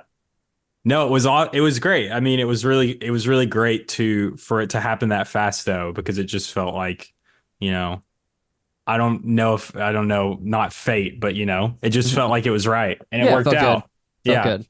Yeah. We had lunch at On the Border and Hmm. I was like, come work on this. Stay up late. Don't sleep. And I said, cool. Well, I want What to was let y'all's game fuel? What kept y'all going? Snacks, beverages. we had a variety of craft Yeah. on set. I had a few Craft granola beer? bars. Yeah, craft beer. Yeah. No craft services. I had I Oh, is asked. that like a term? I literally don't know. Oh, craft services is like food and drink on set, like for cast and crew. Olivia, did you know that? I actually did. Did you Oh not? no, Isaac, No, I you didn't. Isaac, you I'm Oh, learning. Isaac. dumbass, oh wow. Yeah. This idiot. guy's never been on. on set before. Just kidding. I've never been on No, set for yeah. anything. I was like, I don't what? know why. I feel like they like anytime I've watched a movie or show that is somehow about the making of, they talk Right. about Hmm. craft services. Yeah. So Well, Anyway, continue. we had a great our assistant director AD. Why'd I say it like that? Call her AD. Her name is Stacy, and she went and got. I think she's the one who went and got most of the craft services, right? Or Walker, or did somebody else? No, I did Okay, actually. okay, never mind. So Walker got the craft services. But I was like, yes, make sure like you just has like some water on set, and they got liquid death, and I was like, wow, we're whoa, Liquid rolling Death cracks me up. okay. high. It was so good. Wow. So liquid death kept Yeah. me going. We're trying to get that sponsorship, We're trying to get Yeah. the Sure. BTS footage, Yeah. put Liquid Mhm. Death in there as much as possible Hmm. Yeah, makes so that sense. next year they'll give us a sponsorship, but Yeah. It's we'll like see. in Wayne's World. Like people Right. will just like sell out for anything. It really sucks. So I'm curious, you mentioned earlier, Walker, that Mhm. that you do a lot of like producing for Mhm. your job, but Yeah. you really like to direct and you directed this short film. And Yeah. so I think for a lot of people, they don't really know the difference between those two things. So Mhm. can you explain a little bit like what the difference is, like what the different roles are, Yeah. and tell us about that. Yeah. So producing is basically a lot of like logistical work. Like when Hmm. it's going into the logistics of things before the production starts and during it, that usually falls under the umbrella of producing. Now that can mean a lot of different things. So it's like for my job, like I book all our travel. And so I book all our travel and I work with our freelancers that we hire. And so that's a lot of the producing I do on that side of things. So for like this short film, for the 48 hour, a lot of the pre-production we could do was, finding a location, figuring that out, paying for it. We actually like had a location that we bought that we paid for, and we went and did a Hmm. location scout, me, Walter, and then my AD Stacy, and we got there and we're like, this place is way too small. Like it was so tiny. It looked Hmm. way bigger on Airbnb. And so producing usually is like all that stuff. Directing usually is more on the creative side, but it also is like when you're on set, like a director is the person who really is pushing the set forward along with the AD. So the difference between like a director and then like an assistant director is usually director is going to be more like talent focused. So working with the actors, talking to them, kind of figuring out like when they need time, how much time do they need, and then also obviously directing them creatively and in their acting. And then an AD is usually going to be more crew focused. And so Hmm. they're figuring out like how much time do you guys need to set up for this shot? How much, how long is it going to take before we can be ready to shoot and all this stuff? And then communicating that to the director, who is then, telling the AD if that's okay or not, basically. And so that's kind of the two differences is producing's a lot of logistical work, a lot of figuring stuff out before it's going to happen and getting everything ready for when, the production is going to come in. And then once you're on set, the director and the AD usually are the two people that work together to kind of push everything forward. Cool, thanks. I appreciate you sharing that because I feel like I sometimes get asked that because people know I have this podcast, and so I think people think I just know more than I do, and I actually don't know that much. But Which you is do why know what I craft services I was is. about do to know say what craft that, yeah. services, so I do know that much. But I think that that's really helpful to think of it more as like a logistics versus like kind of more creative aspect side of it. So thank you for that. I Yeah. appreciate that. Yeah, of course. Yeah, and but the thing too, and this is like it on with every job, is everyone's different too. What everyone Sure, yeah. does and kind of the stuff they do is different. So those can be very as variable as people want, but that's kind of like a good general rule. So Well, what was the that's it. breakdown in good night. Yeah. What was the breakdown in you got the how long did it take y'all to get a script and or screenplay? Yeah, like Right. the whole process, I think, might be interesting for you Yeah. to talk about, Walter. Yeah.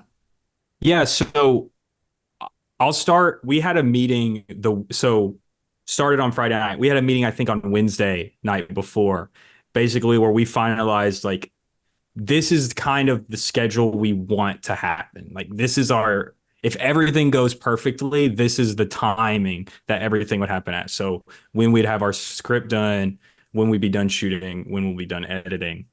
And we honestly did a pretty good job of staying to that. So our goal to have the first script done was, I think, 1 a.m. Saturday morning. So start.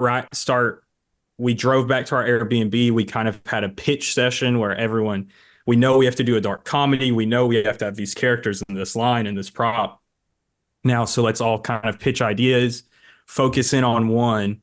And then we kind of had a writing team of I think 3 people. So the rest of us kind of step back and let them go. So once we focus in on an idea together, we kind of let them just write, and they wrote a draft. We all looked at it, gave notes, and then they finished that up by about 1. And then I woke up, I think at 5 and went to Walmart. I was like the first person at Walmart that morning, like when they opened the doors, because I had to buy some props and stuff. And then got ready for the day. And Walter got there an hour before we were starting. We were supposed to make a shot list, but we didn't. We just ended up talking most of the time that morning beforehand. And okay, yes, that's true. I will admit to that.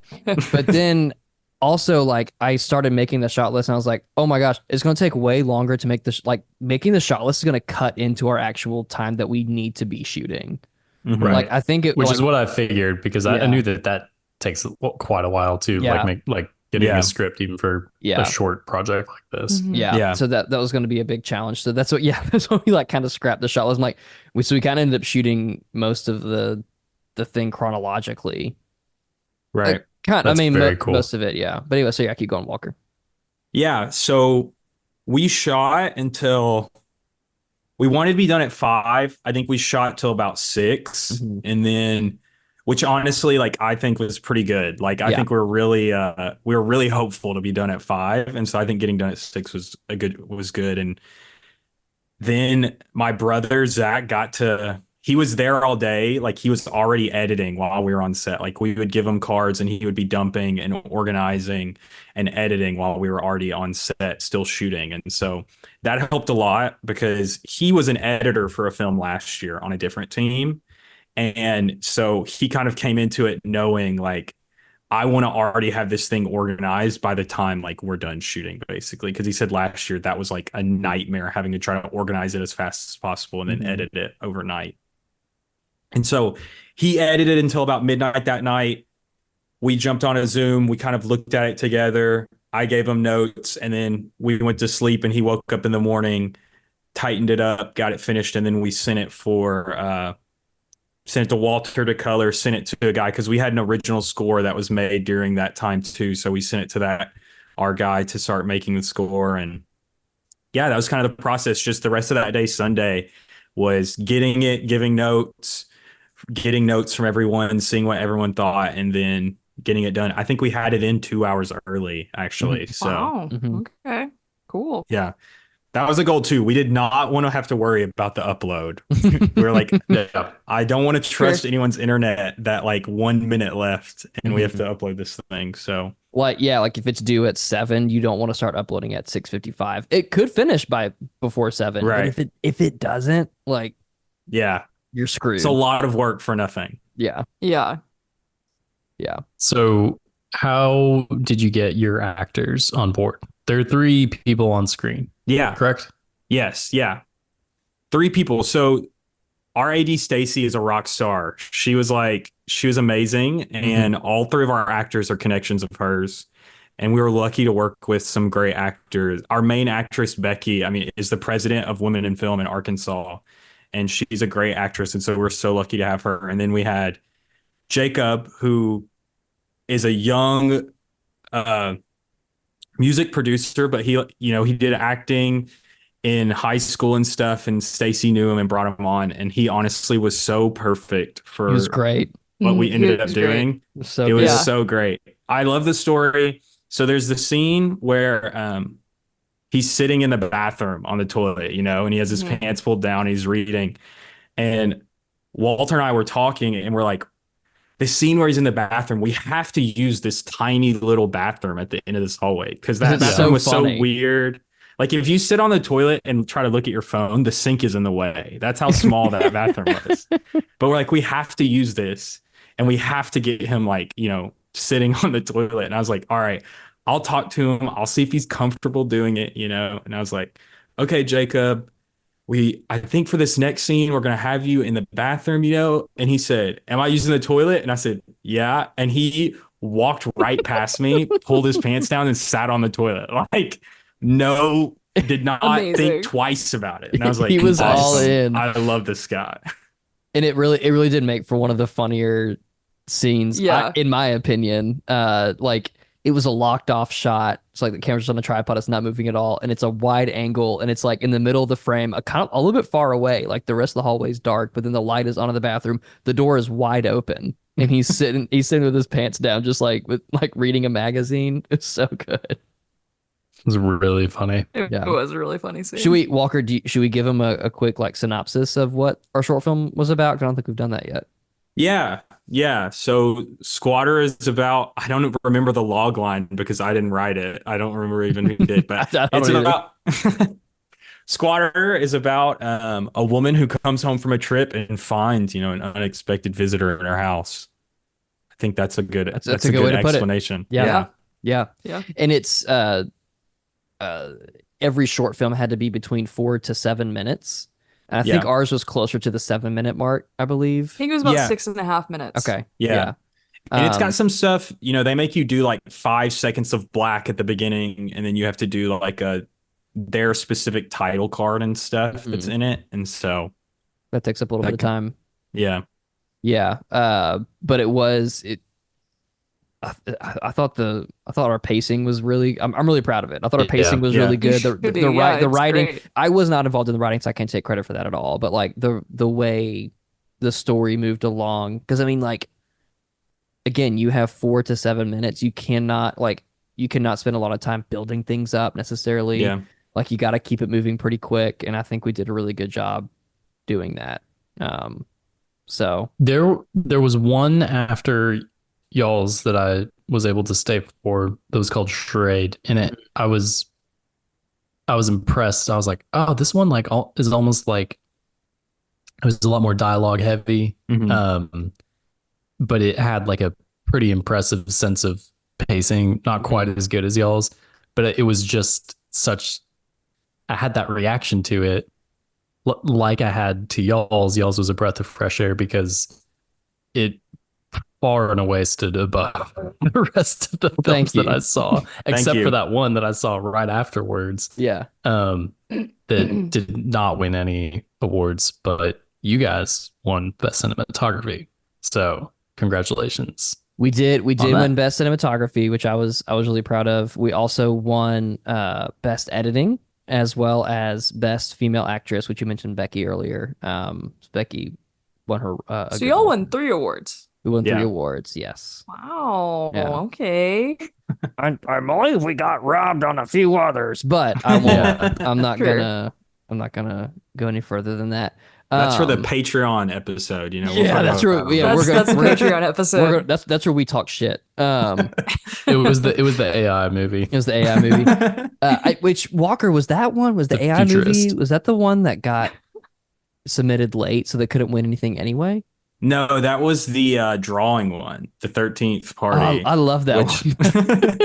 So there was one. So I'll say this too. There was a very very diverse offering in this year's yeah. 48 hour film. Like every film was pretty different from each other, which made it Hmm. really fun to watch. And just kind of like see everybody's like different visions and ideas. And we also weren't the only dark comedy. I think there were at least two other dark comedies, maybe There three. were there were a few others. Yeah. Savannah Um, actually afterwards was like, I wish they would have mixed it up a little bit more. There were too many yeah, dark yeah. comedies. Which Like, here's the thing, like if they're mixing in these other genres like dance and there's like a musical one, and everything, if you pull dance and yeah, literally anything else, you're going to pick the other one. So like I think right. Sure. they need to like get rid of some of like the ones that they know nobody's going to pick.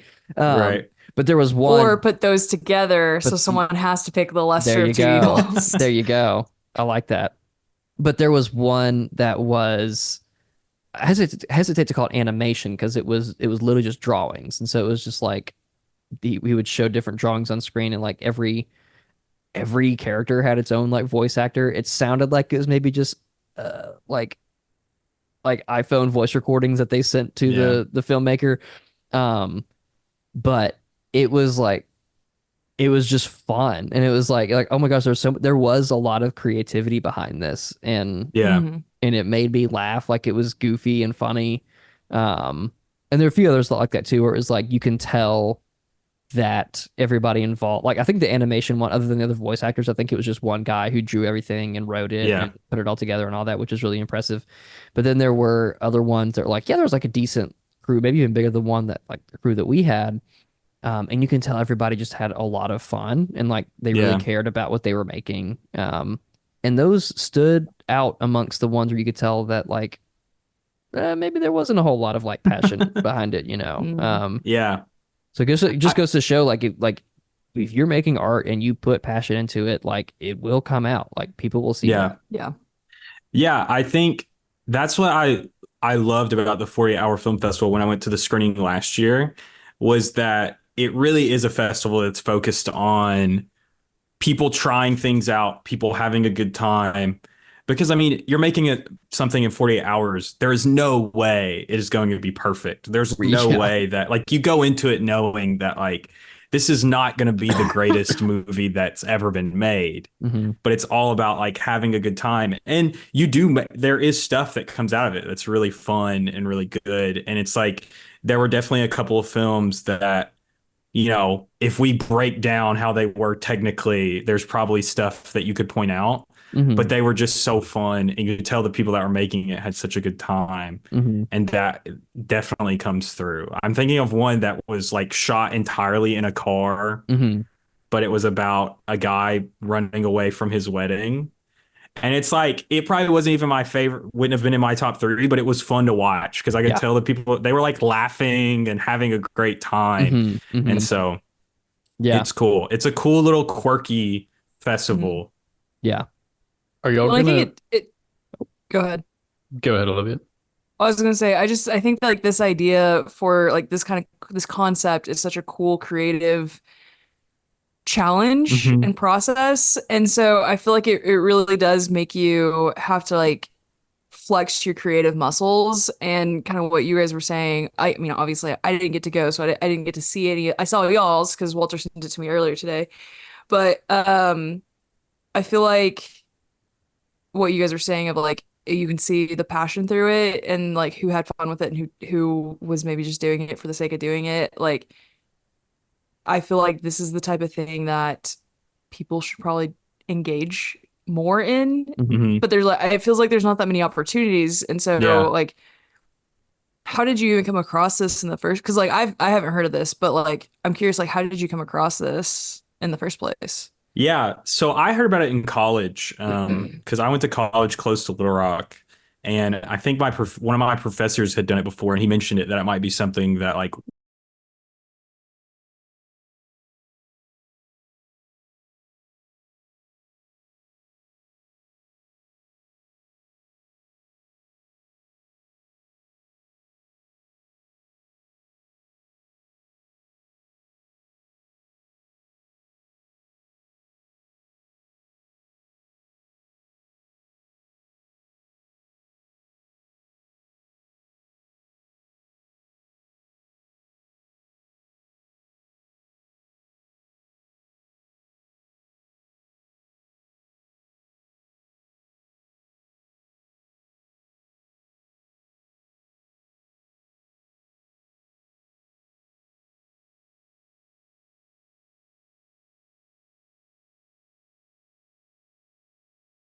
and there's going to be awards, and it's going to be this whole thing. And so it's that much more incentive to go out there and do something for fun, for no other reason, just to have fun. And I went to Henderson and Arkadelphia. Yeah. Okay. Cool. The Reddies. The Reddies, yeah. Hell yeah. It's a Are you spirit. all planning on submitting it to any other festivals? We just Yeah. started that conversation this week. Yeah. I think we are. Yeah, we have like 5 Facebook group chats for this thing. It's crazy. It's There's a ridiculous. And we started another one to discuss submitting it to other festivals. But I think we're going to. We got some notes from people that I think we're gonna, make a couple of changes and then submit it to a few festivals, some Arkansas specific ones, and then we'll see from there. That's awesome. Yeah. Yeah. I think y'all could win some more. You keep Yeah. shopping it around. I I think we could. appreciate that. Yeah. Yeah. I am really proud of what we did because, like Olivia mentioned, like it is a really fun creative challenge to make the whole short film in 48 hours. And but if there's one like I've learned a lot of things, of course, like in my creative career, but like one of them is definitely limitation breeds creativity. Yeah. So, if you have all this time to make a film or make a song or whatever it is, and there's no deadline, there's no like, it's like you're just doing it. Even if you make it immediately and you do it, you're going to go over it over and over and over again, trying to like make it better, better, better. You're never going to be fully satisfied. Something a 40-hour film festival is like, well, you better be satisfied with it by 7 p.m. on Sunday. Yeah. Because that's when you're going to see it. And so, and everybody else who's participating knows that too. Yeah. And like, so everybody's in the same boat. It's just a really fun, like it was a really fun atmosphere. There was one short film that shout out, I think 501 Group was the name of their group, but they won audience favorite for theirs, and it was a really cool short film. And they just had a great showing, like for their people who were there.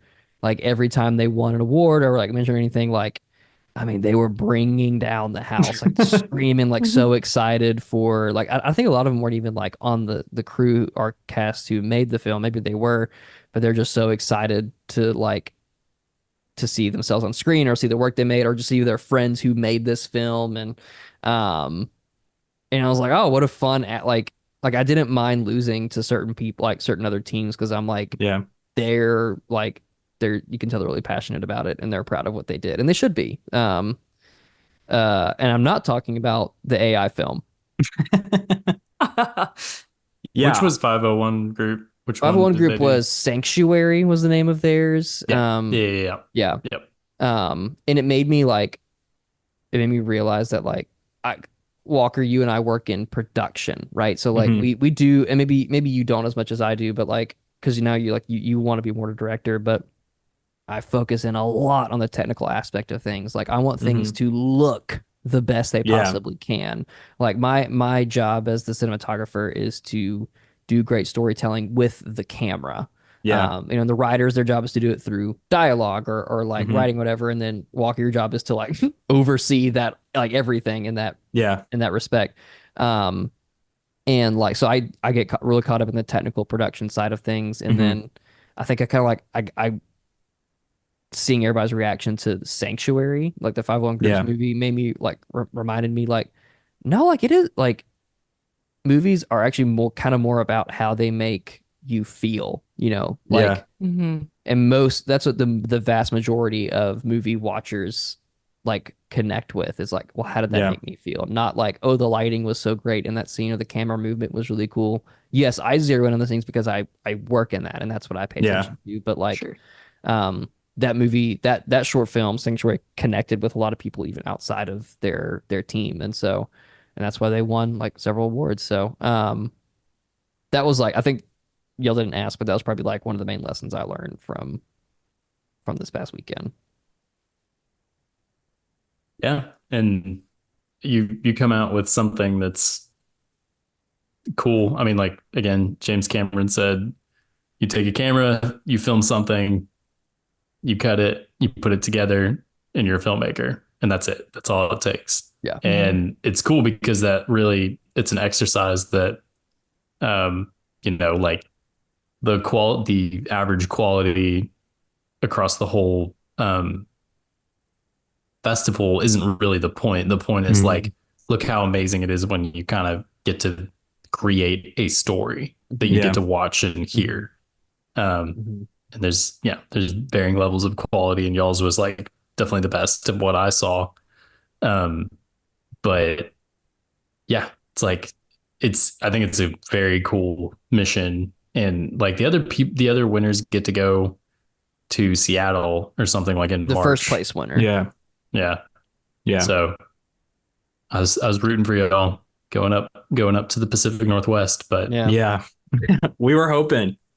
Well, and it's a thing too, though. I think with the random draw of genre, it's kind of one of those things like, so I did debate in college, and the type of debate we did, your judge was never going to be a debate coach. It could just be some student that was trying to get extra credit. And so our debate coach would like drill into our head, like, competitive success is not like, that does not mean you're a good or bad debater. It doesn't matter because you're not in control of this. And someone that, you could be the technically best debater, but some kid who knows nothing about debate is judging and thinks the other person's hotter than you, so they're going to vote for them.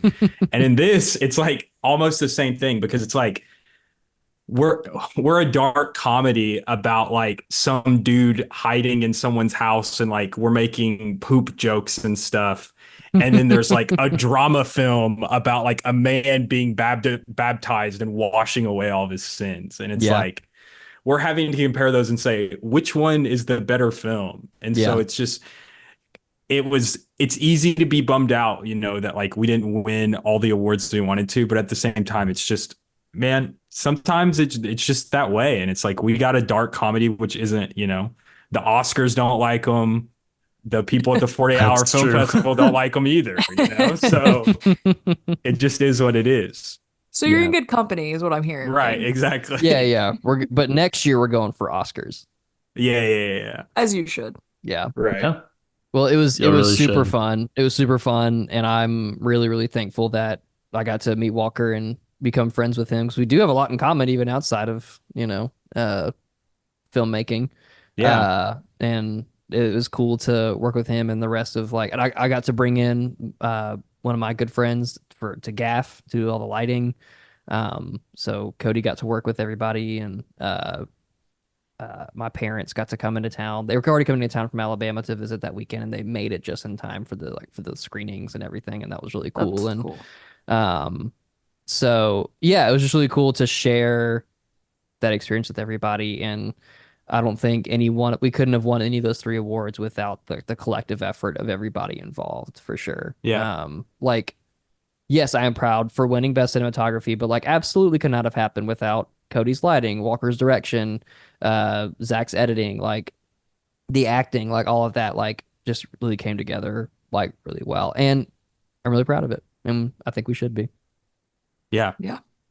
For sure. Walker, Cody came on our Cocaine Bear episode. Oh yeah. It's pretty legendary. You Oh, should, yeah. I'll have go to check it listen out. to that. Yeah. I'll definitely have to listen to it. It's pretty funny. Yeah. I just remember how we started that episode. Classic. It's Before one of our best openings. Yeah, It before we signed off, because we've been going for a while, Walker, I texted Walker specifically a little bit before we started recording tonight. I was like, "Hey, you have a mic and headphones, right?" And he was like, "Yeah." And I was like, "Okay, great." Because I was remembering on that Cocaine Bear episode that Cody was on, Cody did not use headphones, and so there was, he had a real mic, but there was crazy echo feedback on that episode. So Walker, if you can get through that part, the episode is great. I'll get through it. I don't even have speakers for my computer, so there was no way I was not using headphones. So you had to use headphones anyway. Yeah. There you go. And then Teddy's wearing his headphones. Yeah, for sure. He's a good boy. He's good. He's good most of the time. Before we wrap, can I recommend 3 documentaries? I have to. I think my boss would kill me if I didn't do it. If I didn't ask. Yeah. Do it. Okay. First one, And my boss told me that it impressed her when I told her this was my favorite documentary, so it's going to just forever be my favorite. It's called Tell Cool. Me Who I Am. It's on Netflix. It is about a brother who's in a horrible motorcycle accident and has amnesia and has to rely on his brother to tell him about their life, and he figures out he's been lying to him. It is Oh, amazing. It is heartbreaking, and it's really well shot too, but it's really, really good. So if you cool. ever want to get a good cry on, that's a great one. Okay. Sure. More recently, I've watched Ren Fair on HBO Max. It is about the largest Renaissance fair in Texas. So I thought it was just going to be, silly little Ren Fair, show me how it runs and stuff. No, it is like Succession in real life. It is insane. It's the guy who owns this Ren Fair who is incredibly wealthy because of it, is very old and very strange, and he wants to find someone to pass it on to. And all these people that work for him are vying for him to give it to them. And it is awesome. It is so good. It sounds really good. Yeah, Yeah. it's cool. I've heard It's on amazing HBO things Max. about it. And then the last one, which is like the first documentary I ever watched, I saw this in high school, and I was kind of like, oh, like I might have to watch more documentaries. It's called Tickled.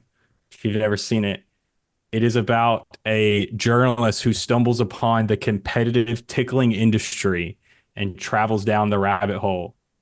What? Yeah, it is insane. It is amazing. It's so funny and weird and just, I don't know. I don't know how to describe it, but it's awesome. Wow. Dang, I gotta go. Yeah. I gotta go watch that. It's crazy. And that one's on Netflix too. Okay. I knew it had been added somewhere recently, but I couldn't remember where. And Prime. Okay. So you got two Perfect. Netflix recommendations and an HBO Max recommendation. Yeah. Cool. Well, yeah, appreciate that, Walker. We like a good. We don't talk about documentaries too much on this podcast, I feel like, but we should Yeah. because I like a good one, like a good documentary. Love a good Yeah. doc. Well, I will gladly, if you guys ever want me back, I will gladly come on and talk about any of those for however long Great. you want me to. Sweet. Especially Sweet. Tickled. Let's do it. Yeah. If I could recommend 13 David Lynch films, it would be Blue Velvet, Elephant Man, Twin Peaks, Fire Walk with Me, Mulholland Drive, Straight Story. You're just reading Lost his Highway. entire filmography. Inland Empire. Did you see Eraserhead. what guys? I don't know if Walker's seen it, but Netflix gave David Lynch some money to make a short film about David Lynch is playing a detective, and he's grilling a monkey who committed a murder. And it's so crazy. What's this called? It's called What Did Jack Do? It is. So, It's so funny. I'm so mad at him about it too, because they were gearing up to give him like a blank check to make a movie, but then he Right. did that, and I think that they didn't do it. They killed the contract after that. Yeah. Yeah. I've got to watch this. I looked it up and I was like, oh my gosh, it's in black and white. Of course it is. Of course it's all in black and white.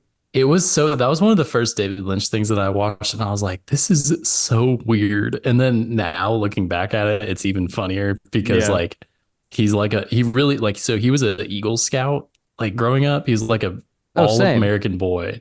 And then he has these insane artistic like capabilities and vision. But then when he presents himself on screen, like in this and then like Twin Peaks, he's just like, I'm the FBI. We need to get over there. Like he's talking like someone in like a 1950s war movie. Like it's so funny. So Yeah, this looks incredible. He has This to. Go ahead. I was gonna say this could be my first David Lynch. That Time might to be a good watch. one. Yeah. Might be a good one. He has some great old short films that he made because he was originally like a painter. And then when he was in art school, he kind of like stumbled into making some short films. And he has one that's like about a woman who can't stop singing the alphabet in her head. And it is so creepy and weird. I love him so much. He's so great. Okay, we can wrap it up. Walker, thanks for being on here. Our Of course. episodes are usually this long, so just clear your evening if you come on again. I hope we didn't keep you from anything important. No, you're good. Savannah's watching One Tree Hill in the other room. Everything's all good. How Nice. is that your wife? Yeah. How does she feel about the possible sequel that's coming? Like they're bringing it back. Yeah, she's excited. She's only on like season 4, so she hasn't seen all of Okay. it yet, but she's Okay. excited as of right now. We'll revisit this once she's finished the Yeah. series. We'll bring Yeah. not Walker. We will bring Savannah on. We'll bring Yeah. Savannah on. So, okay. Love it. Cool. Anyway, I don't know what our next episode's going to be. I don't know. whatever we But want. We'll do whatever we want because it's our podcast. Mhm. But thank you for listening. Please remember to rate, review, and subscribe. Please give us 5 stars if you like this podcast on Apple Podcasts or Spotify. Our music is by Cord and Jocks. Our art is by Macy Lummis. They're both Little Rock artists. They're our favorite power couple. They have awesome stuff. Go check them out. And yeah, my stomach's feeling kind of weird. I'm sure it's not like an alien parasite. So, but Probably I'm gonna not. go to the bathroom and check that out. So, yep. Probably a good call. We will see you guys later.